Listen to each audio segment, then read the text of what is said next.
নাকি, তো এটা তো আমি জানি না। তারপর আমার ভাইকে জিজ্ঞাসা করলাম। তো এরপর আমরা আসলাম শাসন কাছা নামের একটা জায়গায়, যেখান থেকে আমাদের একটা সিনজিতে উঠতে হবে, যেটার মাধ্যমে আমরা বুড়ুসমে যাবো। তো বুড়ুসমে যাওয়ার জন্য আমাদের একটা সিনজি খুঁজতে হবে। ফাইনালি একটা সিনজি পাইলাম, কিন্তু সিনজিতে একজন প্যাসেঞ্জারের জন্য আটকাইছিলাম।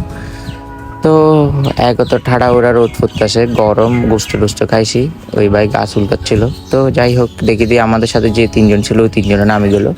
তো ফাইনালি আমরা একটা সিনজি ফাই উঠে গেলাম, উঠে আমরা রওনা দিলাম। তো দেখলাম ওখানে মানুষজন ভিড় করছে, মনে সিনজি বিক্রি করবে, নানা দামাদামি করতেছে। তো এখানের অবস্থা মানে অনেকটাই খারাপ। মানে এখানকার এমপি যিনি আসে, উনি রাস্তার ভিতরে একটা সাগর করছে, সুন্দর লাগছে, রাস্তাটা দেখতে সুন্দর। তো আমরা কোনো রকম করে নদীটা পার হওয়ার চেষ্টা একটুর জন্য করে যেতাম, তারপরে পার হয়ে গেছি। শুধু রাস্তাটা খারাপ বললে হবে না, রাস্তা আবার এদিক থেকে ভালো ছিল, বেশ ভালোই একটা রাইড ছিল। দিয়ে বাইরে ঠান্ডা ঠান্ডা বাতাস, একটু রোদ রাখতেছিল গায়ে। তো এইভাবে করে সিনজি যাচ্ছিল মানে আমার গন্তব্যস্থানে যেখানে যাব। তো যেখানে যাচ্ছিলাম ওটার নাম হচ্ছে বুড়ুচং। এটা কুমিল্লার মানুষেরা চিনে, এমনি মানুষে চিনতে পারে। তো এই পাশে দেখি আমার বন্ধু খাই ওরকম একটা আকিস বিড়ির মতো লটকানো। তো দেখলাম যে না, ওটা ইট ফ্যাক্টরি।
এরপর আমরা খানা দানা শেষ করছি। আমার পায়ে বলছে ফাট একটু টিফি দিতে, টিফি দিলে একটু ভালো লাগতো, কিন্তু শরম পাচ্ছে, তাই আমি ওকে কিছুক্ষণ রহমতুল্লাহ দিলাম।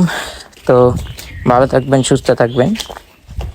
আর শেষে একটা টুইস্ট আসে। তো ভুলবশত আমি রাস্তায় একজন নারীকে পড়ে থাকতে দেখি। তো আমি তাকে সাহায্য করতে যেতেছিলাম। তো আমার মামা আমাকে ডাক দিয়ে জিজ্ঞাসা করে, দে ওকে সাহায্য করিও না, ও আমার এক্স। তো আমি অনেক চিন্তিত করি, কিরে মামি এখানে কিভাবে আসবে। তো ওই হলো আমার মামা, আবার এও মামা, দুজনে সেম কথা বলতে দেয়।